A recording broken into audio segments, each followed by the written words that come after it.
पहले subscribe button दबावल जा, ओकरे बाद बगल वाली घंटी पे दबावल जा हमारे नए वीडियो देखे खातिर। नमस्कार, भोजपुरी रसोई में आप लोगों का स्वागत बा। आज मन के बनाल जाए मीठा रेसिपी में आप लोगन देख सकल जाला। यदि हम ब्रेड के गुलाब जामुन बनैले बटे। गुलाब जामुन आप ब्रेड के बना सकल जाला।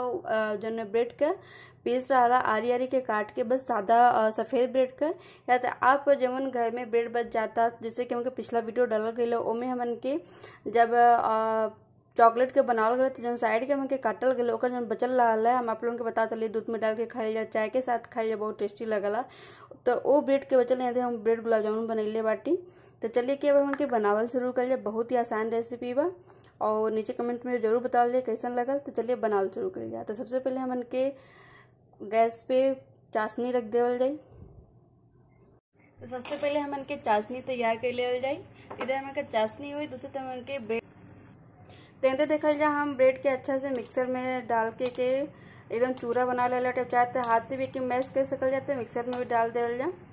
तेंते ही ब्रेड हम ले बाटे जब हमके पिछला वीडियो डालल गया ओमे जब हमके साइड साइड के ब्रेड बचल रहा ओके हमन के यहाँ ले साथ नॉर्मल ब्रेड ले सकल जाला, या तो जो ब्रेड बच जा ओकर भी आप बना सकल जाला। तेके हमन के दूध से खूब बढ़िया आटा की तरह गुथे के बा। एमे मन के थोड़ा थोड़ा कह के दूध डालल जाई। अगर एक बार में डाल दिल जाए तो पूरा ही गीला हो जाए, ना तो मन के थोड़ा थोड़ा कह के एमे दूध डालल जाई। और दूसरी तरफ हमन के चाशनी बन के तैयार होता।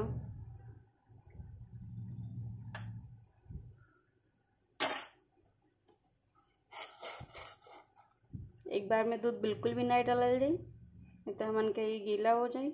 थोड़ा थोड़ा करके एमे मन के दूध डालल जाई।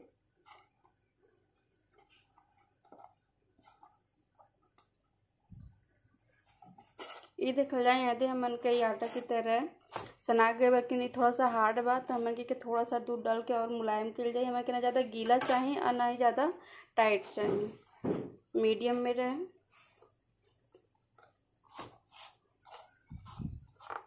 यदि हमन के लगवा कि गुद के तैयार हो गई बा। एक बार हमन के गोली बना के देख लेवल जाए। अगर बढ़िया बन जाए समझ जाए तैयार हो गई बा। तो ये देखल जाए तो बढ़िया एक शेप आवता, यानी हमन के आटा तैयार हो गई बा। एक हमन के 2 मिनट खातिर के थोड़ा साइड में रख देवल जाए। स्वीट छोड़ खातिर के गैस पे हमके कढ़ाई रख देवल जाए गरम होए खातिर के। अब इनमें हमके थोड़ा सा रिफाइंड डालल जाए।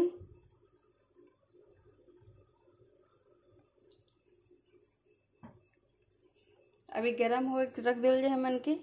अब हमन के अपन ब्रेड के गुलाब जामुन बनावल जाए।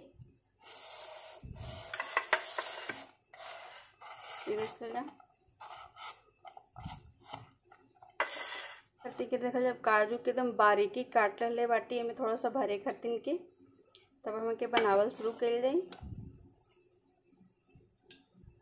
हाथ पे थोड़ा सा मन के घी लगा लेवल जाए ताकि हाथ में चिपके न।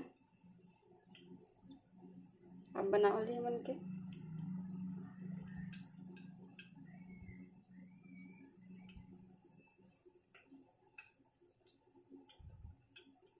अंदर थोड़ा सा काजू डाल के बंद कर देवल जाए। दोबारा के हमन के गोल आकार के शेप दे देवल जाए। ये देखल जा कहीं पे भी पता नहीं चलता कि अंदर हमन के काजू भरल गइल बा। ये देखल जा तो ऐसे ही हमन के अब सारा बना के तैयार कर लेवल जाए।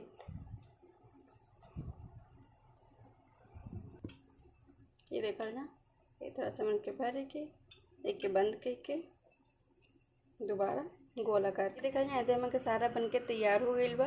अब एक हमन के तेल में डाल जाए। तेल भी हमन के गरम हो गइल बा। ये देखल जाए तेल गरम बा, तब एक हमन के में डाल देवल जाए।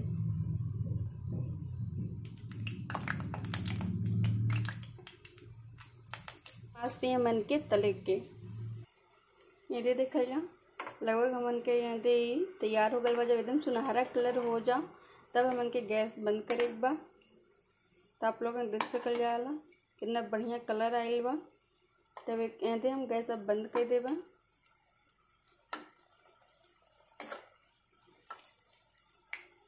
और अब एक मन के निकाल लेवल जाए।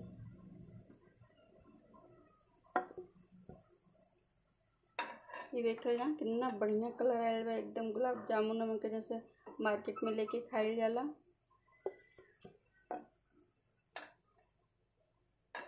मिल जाई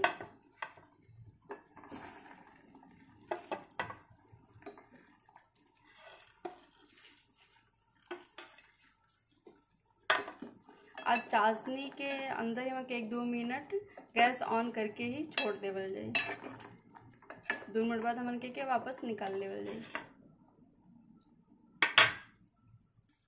ये देखा जाए हो गए बा, हम गैस बंद कर डाली। अब एक हमन के निकाल लेवल जाई। तेंदे देखल जाए हमन के ब्रेड के गुलाब जामुन बहुत ही आसान तरीके से बनके तैयार हो गईल बा। आप लोगन घर में बहुत ही इजीली घर में एके बना सकल जाला। घर में कोनो मीठा नहीं होके मेहमान आ जाए, ब्रेड होके तो फटाफट एके बना के मेहमान के सर्व कर जा। बहुत ही टेस्टी लगला। आप लोगन हमारा वीडियो अगर पसंद आवे तो लाइक जरूर कर लीजिए, सब्सक्राइब भी कर लेवल जाए ताकि जौन भी हम वीडियो डाले आप लोगन के पास तुरंत मिल जा। और कमेंट बॉक्स में ज़रूर बता दीजिए। हम जल्दी मिले अपने नए रेसिपी के साथ, तब तक के लिए नमस्कार।